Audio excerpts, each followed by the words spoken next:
Shalom Bapak Ibu dan Saudara-saudara kekasih dalam nama Tuhan kita, Tuhan Yesus Kristus. Dan selamat bertemu kembali di YouTube saya, Pendeta Rudolf H. Pasaribu Channel. Dengan dan lewat channel ini, saya komit untuk senantiasa menyebarkan pengajaran firman Tuhan. Karena saya percaya berlandaskan Yesaya pasal 55 ayat 11 bahwa firman Tuhan yang saya dan bahkan Bapak, Ibu dan saudara-saudara juga ikut sebar lewat apapun juga termasuk lewat video ini tidak akan kembali dengan sia-sia, tetapi akan bekerja sendiri lewat kuasa dan berkat urapan Roh Kudus.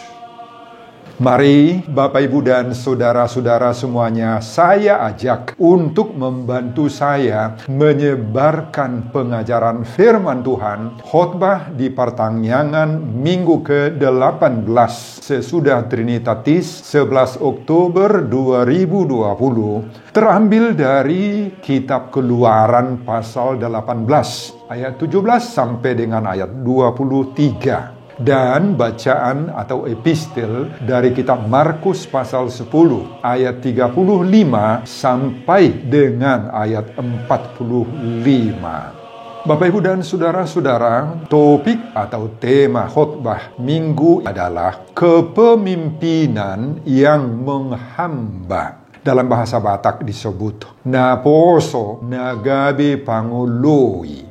Saya baca untuk kita. Mari Bapak, Ibu dan saudara-saudara simak pembacaan firman Tuhan berikut ini. Judul daripada keseluruhan perikop Keluaran pasal 18 mulai dari ayat 13 sampai dengan ayat 27. Dan khotbah kita dari ayat 17 sampai dengan ayat 23 adalah pengangkatan hakim-hakim.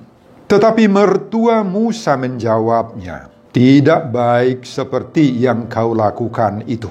Engkau akan menjadi sangat lelah, baik engkau, baik bangsa yang beserta engkau ini, sebab pekerjaan ini terlalu berat bagimu. Takkan sanggup engkau melakukannya seorang diri saja. Jadi sekarang dengarkanlah perkataanku. Aku akan memberi nasihat kepadamu dan Allah akan menyertai engkau. Adapun engkau, wakililah bangsa itu di hadapan Allah dan kau hadapkanlah perkara-perkara mereka kepada Allah. Kemudian haruslah engkau mengajarkan kepada mereka ketetapan-ketetapan dan keputusan-keputusan, dan memberitahukan kepada mereka jalan yang harus dijalani dan pekerjaan yang harus dilakukan. Di samping itu, kau carilah dari seluruh bangsa itu orang-orang yang cakap dan takut akan Allah, orang-orang yang dapat dipercaya dan yang benci kepada pengejaran suap. Tempatkanlah mereka di antara bangsa itu menjadi pemimpin 1.000 orang, pemimpin 100 orang, pemimpin 50 orang, dan pemimpin 10 orang. Dan sewaktu-waktu mereka harus mengadili di antara bangsa. Maka segala perkara yang besar haruslah diperhadapkan mereka kepadamu. Tetapi segala perkara yang kecil diadili mereka sendiri. Dengan demikian mereka meringankan pekerjaanmu dan mereka bersama-sama dengan engkau turut menanggungnya. Jika engkau berbuat demikian dan Allah memerintahkan hal itu kepadamu, maka engkau akan sanggup menahannya dan seluruh bangsa ini akan pulang dengan puas, senang ke tempatnya. Saudara, saya teruskan satu ayat lagi, ayat 24. Musa mendengarkan perkataan mertuanya itu, dan dilakukannya lah segala yang dikatakannya. Bapak, Ibu, dan saudara-saudara kekasih, demikianlah nats khotbah kita di pertengahan minggu ke-18 sesudah Trinitatis tanggal 11 Oktober 2020. Sekali lagi diikat oleh topik atau tema kepemimpinan yang menghamba. Dalam bahasa Batak dituliskan Naposo Nagabe Pangoloi. Saudara, mari kita langsung lihat perikop khotbah ini. Di awal perikop ini, mertua Musa yang bernama Jethro langsung membuat penilaian terhadap kinerja Musa, menantunya atau helanya sendiri, dengan mengatakan, tidak baik seperti yang kau lakukan itu. Dan dengan Nabi Nahemi. Saudara, apa yang kita lihat di sana? Bukankah Jethro, mertua Musa ini terlalu keras membuat penilaian terhadap menantu atau helanya itu? Dan bagaimana sikap Musa mendengarkan kritikan pedas dari sang mertua itu? Makanya saya teruskan satu ayat lagi ke ayat 24 tadi. Saudara, dari sikap Jethro ini kita bisa belajar bahwa orang tua dan mertua sungguh baik apabila mau menopang karir anak-anaknya, helanya, menantu, dan parumainnya. Apalagi dia melihat ada kelemahan dalam diri anak-anak itu atau hela, menantu, dan parumainnya itu. Orang tua jangan membiarkan anak-anaknya dalam kesalahan, kekurangan, dan kelengahan. Apalagi itu sudah jelas kelihatan, sudah terpantau, sudah terdeteksi oleh orang-orang tua. Saudara, banyak para orang tua dan apalagi mertua yang merasa segan menyampaikan saran, topangan, dan apalagi kritikan terhadap anak-anaknya, khususnya kepada hela atau menantu atau parumainnya. Kenapa? Mungkin saja karena selama ini tidak begitu terjalin hubungan dan persekutuan yang akrab antara keduanya, mertua, hela, atau parumain atau menantunya itu. Terjadi gap antara keduanya karena mungkin terlalu menjaga diri, tidak terlalu dekat, tidak saling mampu menyelami hati, menyelami sifat-sifat kepribadian keduanya. Sehingga mertua agak merasa segan memberi masukan, kritikan, dan apalagi teguran yang keras. Kenapa? Takut kalau helanya, parumainnya, menantunya itu akan merasa tersinggung, marah, dan mungkin juga akan melawan, memberontak, bersungut-sungut. Saudara, Jethro, mertua dari Musa di sini berani mengatakan kepada helanya, menantunya, tidak baik seperti yang kau lakukan itu, hela. Dalam bahasa Batak, dang dengan Nabi Nahemi amakelah. Ya, bahasa Ibrani dipakai di sana, top, teobi, iatap. It is not excellent, tapi kos Nabi Nahemi. Saudara, Jethro begitu tegas memberi penilaian terhadap kinerja menantunya Musa bahwa tidak baik seperti yang kamu lakukan itu. Saudara, tentu penilaian ini bernada teguran dari seorang mertua kepada seorang menantu atau hela. Dan sikap penilaian kita bisa beragam-ragam untuk hal itu. Bagaimana menurut saudara? Ada dua kemungkinan. Pertama, mungkin akan ada orang yang mengatakan, wah, teguran mertua ini agak begitu keras, nggak begitu pas, nggak wajar, nggak etis, dan lain-lain. Akibat teguran keras seperti ini boleh saja terjadi clash, sakit hati, dan ini menjadi awal dari perpecahan dalam keluarga. Bisa saja toh? Kemungkinan yang kedua, bisa saja sebaliknya orang mengatakan, justru teguran seperti yang disampaikan oleh Jethro ini sangat-sangat baik, sangat-sangat menyenangkan apabila ada mertua yang mau menegur helanya, menegur parumainnya, dan helanya atau parumainnya itu tidak mengalami sakit hati. Saudara, Jethro memperlihatkan bahwa seorang orang tua, apalagi mertua, sangat-sangat memperdulikan keadaan anak-anak atau menantunya. Dan disinilah nampak bahwa seorang orang tua itu, seorang mertua itu adalah seorang yang bijak, seorang yang berwibawa, yang punya kuasa dan power moral. Tandanya apa? Meskipun dia menegur menantunya atau parumennya, tetapi mereka tidak sampai sakit hati. Anaknya itu, helanya itu, menantunya, parumennya itu tidak tersinggung dan tidak bersungut-sungut. Jethro adalah sosok mertua yang pantas ditiru, diteladani, yang berhasil memperbaiki, memupuk, membina anak menantunya, menukul-nukuli dalam bahasa Batak. Padimut-dimutton aka yanak konna dohot parumain helana. Dan terbukti ayat 24 yang saya teruskan baca tadi. Ternyata Musa mendengar, Musa senang sekali mendapat penggembalaan, pembinaan dari seorang mertua yang bernama Jethro. Saudara, apa konten, apa isi dan materi pengajaran, pembinaan, pembekalan yang diberikan oleh Jethro kepada menantunya yang pantas kita tiru, kita teladani dalam rumah tangga kita, khususnya sebagai seorang orang tua atau mertua, atau sikap kita yang pantas sebagai anak, sebagai hela, sebagai menantu, sebagai parumain. Bagaimana kita menerima pembekalan, pembinaan, teguran bahkan dari mertua kita? Saudara, Jethro mengusulkan beberapa hal.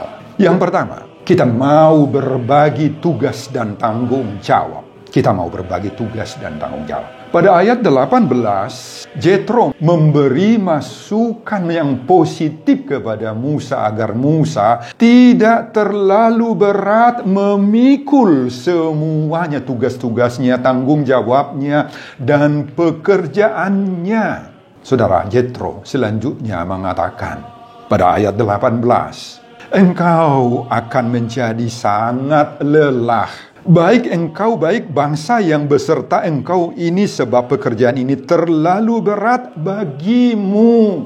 Takkan sanggup engkau melakukannya seorang diri saja.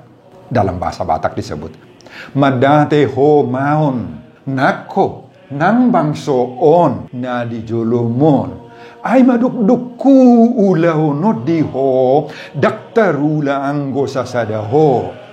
Dalam bahasa Inggris, in English, the work is too heavy for you. You cannot handle it alone.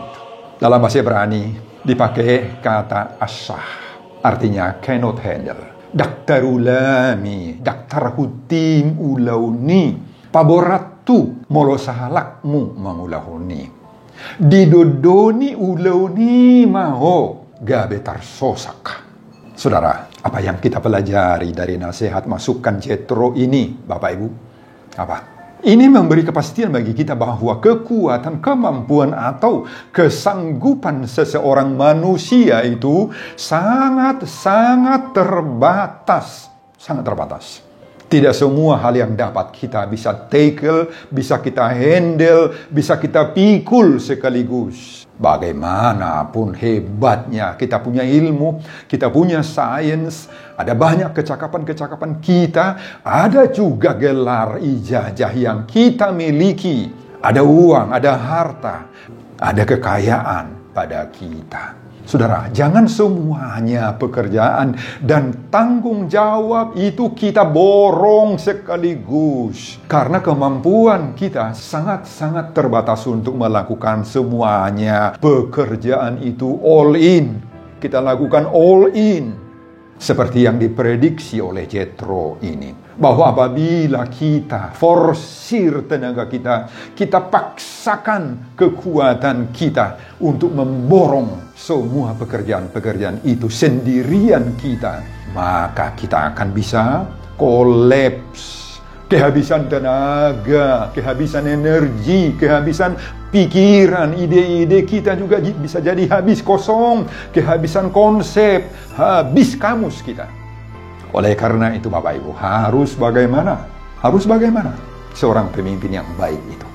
Jethro memberi masukan bagi kita saat ini, saat mendengar khotbah ini, perlu merancang job description. Seorang pemimpin harus mampu mengatur kekuatannya, personil yang ada, anggota-anggota yang ada, agar jangan sampai terjadi seperti dalam bahasa Batak tadi, madate maho maon. Kehabisan tenaga lah engkau akhirnya jadi sade, gadap, lemah, dan lunglai. Makanya perlu berbagi tugas. Seorang pemimpin itu harus mampu memanfaatkan profesionalismenya, menggerakkan tenaga-tenaga yang ada yang tersedia. Seorang pemimpin yang profesional itu jangan mau single fighter. Meskipun dia mampu untuk semuanya itu, hindarkan borong semua. Ntar kehabisan gas, kehabisan tenaga kita, lebay dan lunglai. Saudara, kita butuh energi yang cukup agar tahan dalam segala pekerjaan, bagaimanapun beratnya. Amin, Bapak Ibu, amin. Itu yang pertama. Yang kedua, manfaatkan orang-orang yang memenuhi 4 kriteria syarat dan kualifikasi. Saudara Jethro tidak asal sembarangan memberi nasihat, masukan, pembekalan kepada Musa. Begitu nampak di dalam diri Jethro ini benih kepemimpinan yang berwibawa dan berhikmat. Selanjutnya Jethro mengusulkan bahwa ciri-ciri khas seorang pekerja yang handal, yang cekatan, serta dapat dipercaya memikul tanggung jawab dengan penuh kesetiaan dan dengan penuh kebaikan adalah: pertama, orang-orang yang cakap. Dalam bahasa Batak, namarsihohot marroha. Bagaimana ciri-ciri khas orang yang cakap? Namarsihohot marroha itu dalam bahasa Ibrani dipakai kata hayil. Istilah ini biasanya dipakai dalam konteks militer. Yang mampu, kuat, militer yang hebat, kaya dalam berbagai-bagai kemampuan untuk berperang, menyusun strategi, capable dalam tugas-tugasnya. Baik bila diminta ia menyerang berperang, atau diminta dia bertahan dari serangan-serangan, dia tidak akan pernah mau menyerah kalah. Itulah orang yang hayil, orang yang cakap. Orang yang hayil atau cakap, marsihohot marroha ini, dia senantiasa mencintai pekerjaannya, tugasnya, dan tanggung jawab yang dibebankan kepadanya. Dia tidak akan mudah menerima tawaran-tawaran dari sana, dari sini, agar dia berpindah-pindah ke pekerjaan, ke profesi lain. Tidak. Satu saja dia terima suatu pekerjaan dan dia bertanggung jawab untuk melaksanakan pekerjaan itu dengan penuh kesetiaan. Syarat yang kedua, orang yang takut akan Allah, kata Jethro. Bahasa Batak, sihabiari dewata. Dalam bahasa Ibrani dipakai yare, takut, hormat, mampu mendeteksi bahaya-bahaya, baik itu secara emosional maupun secara intelektual. Kalau dia tidak takut kepada Allah, moloso dihabiari ibana do debata, daksile honon leo tujol masih songonon. Kalau dia tidak takut kepada Tuhan, jangan kasih jabatan apapun bagi orang yang seperti ini. Sedangkan kepada Tuhan saja dia tidak mau takut, apalagi kepada pimpinannya sendiri. Pasti dia tidak akan merasa hormat kepada atasannya, tidak akan merasa hormat kepada teman seprofesinya. Saudara, orang seperti ini tidak akan mau kerjasama dan sama-sama kerja dengan teman seprofesinya. Menang sendirilah orang ini. Orang ini pasti adalah orang yang sombong. Syarat yang ketiga, orang yang dapat dipercaya. Dalam bahasa Batak disebut di sini parrohana sitong. Dalam bahasa Ibrani dipakai emet, dari kata aman, secure, setia dalam segala hal dan selama-lamanya, dan bersangka-sangka. Saudara, berikanlah tugas kepada seseorang yang betul-betul dapat dipercaya. Pos roha mamereng ibana. Kalau tidak dapat dipercayai, Bapak Ibu, sayang sekali kalau kita beri jabatan apapun kepada dia. Sebab hati kita nanti akan gedebak-gedebuk Tidak percaya kita kepada kemampuannya. Jadi harus dia tunjukkan dulu kepercayaan. Setia dalam segala hal. Modal kepercayaan ini sangat penting bagi seseorang pekerja. Kalau atasan sudah percaya kepada seseorang itu, maka pasti seseorang itu akan bebas melakukan pekerjaan itu dengan sepenuh hatinya dan dengan sepenuh tanggung jawabnya. Syarat yang keempat, Jethro mengatakan, dan orang yang benci kepada pengejaran suap, dalam bahasa Batak, maka gigihon pangomoan naso turut. Kata Ibrani yang dipakai besar, basar, artinya mendapatkan penghasilan yang tidak benar. Arti lain, rakus, mokus, sialang naro, siatoruni rere major masih sono. Daksi pakeo col masih sono non Bapak Ibu. Saudara, inilah empat syarat yang harus dipenuhi. Dan ini semuanya, keempat ini mutlak. Nggak bisa dipisah-pisah. Hola cadama, hola dua ma. Enggak. Semuanya yang empat ini harus dimiliki oleh seseorang. Kalau dia sudah memiliki atau bersedia membentuk dirinya agar memiliki keempat kriteria syarat mutlak ini, maka dia pantas menjadi pimpinan unit 1000 orang, pimpinan unit 100 orang, pimpinan unit 50 orang, pimpinan unit 10 orang. Saudara, tentu bukan hanya pada zaman Musa keempat syarat ini berlaku, perlu dibutuhkan.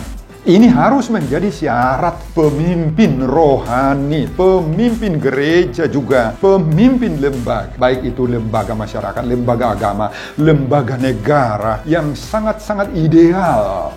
Inilah tugas kita sekarang, Bapak Ibu. Mari kita mendoakan, memohon kepada Tuhan agar kita menemukan pemimpin-pemimpin yang memiliki 4 syarat rohani ini dalam gereja, dalam lembaga-lembaga masyarakat, negara lainnya. Ya, mungkin lewat sinode godang, mungkin lewat pilkada yang tahun 2020 ini akan berlangsung bulan Desember, dan lain-lain.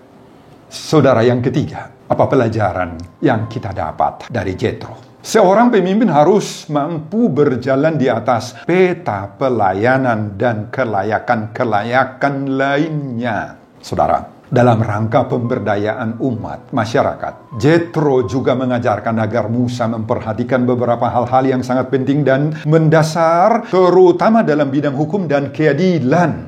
Pada ayat 22, Jethro membedakan 2 perkara, yakni segala perkara yang besar haruslah diperhadapkan mereka kepadamu, tetapi segala perkara yang kecil diadili oleh mereka sendiri. Saudara, inilah peta pelayanan itu. Perkara-perkara yang besar dalam bahasa Ibrani dipakai kata istilah gadol, besar, luas, berat, yang berkepanjangan, yang berlarut-larut, yang selama ini belum selesai-selesai, masalah-masalah yang mendasar, yang penting, yang prinsipil, maka harus langsung ditangani oleh pimpinan tertinggi Musa. Gak boleh itu ditangani oleh orang lain, gak boleh itu didelegasikan, gak bisa. Tetapi perkara-perkara yang mudah, yang enteng, yang ringan, yang tidak terlalu prinsipil, bisa saja diserahkan kepada seseorang yang dipercayakan untuk menanganinya.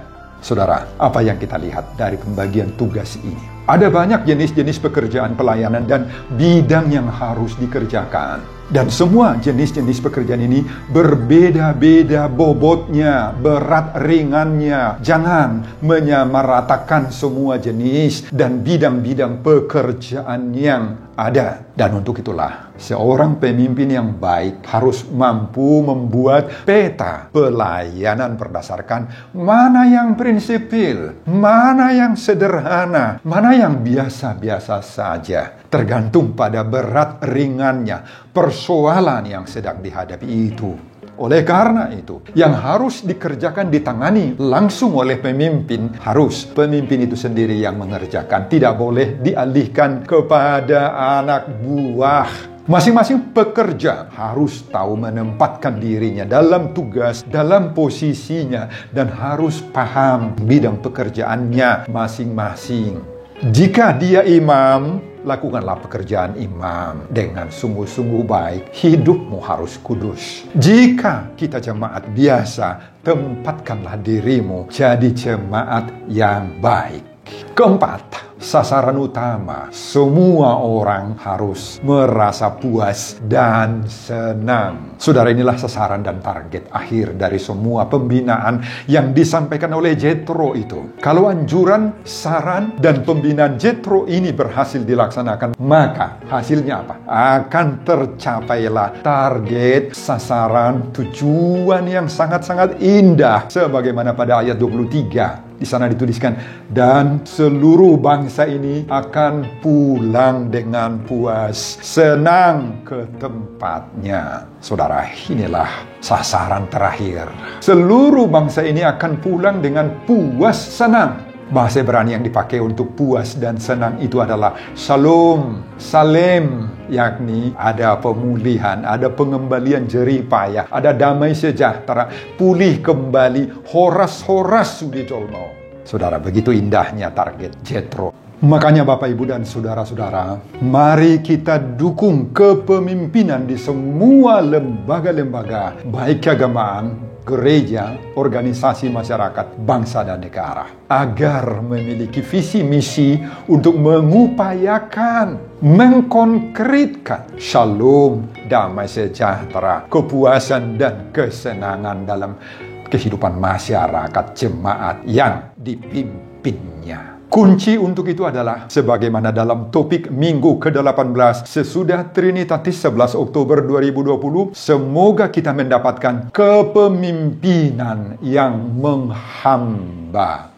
Dalam bahasa Batak, naposo nagabe pangului. Saudara, Turpuk yang menjadi epistel pembacaan di pertanggiangan minggu ke-18 sesudah Trinitatis 11 Oktober 2020 dari kitab Markus pasal 10 ayat 35 sampai dengan ayat 45. Semoga Bapak dan Ibu berkenan mendengarkannya. Sebelum saya mengakhiri khotbah ini, kembali saya mengajak Bapak, Ibu, dan saudara-saudara untuk membantu saya menyebarkan firman Tuhan khotbah di pertanggiangan minggu ke-18 sesudah Trinitatis 11 Oktober 2020 dari kitab Keluaran pasal 18 ayat 17 sampai 23 ini, agar kita semakin mendapatkan kepemimpinan yang hamba, termotivasi lewat video ini. Tonton juga video-video khotbah saya yang lain agar Bapak, Ibu, dan saudara-saudara memiliki sentuhan dan pemahaman rohani yang semakin diperkaya. Buka di YouTube saya, Pendeta Rudolf H. Pasaribu Channel. Selamat mengikuti ibadah pertanggiangan di rumah masing-masing buat kita semuanya. Tuhan Yesus memberkati kita semuanya. Salam, horas, amin. Terima kasih untuk firman yang sudah saya berikan. Berkati firman Tuhan. Berkati jemaat yang akan menerima firman. Berkati terpuji, termulia.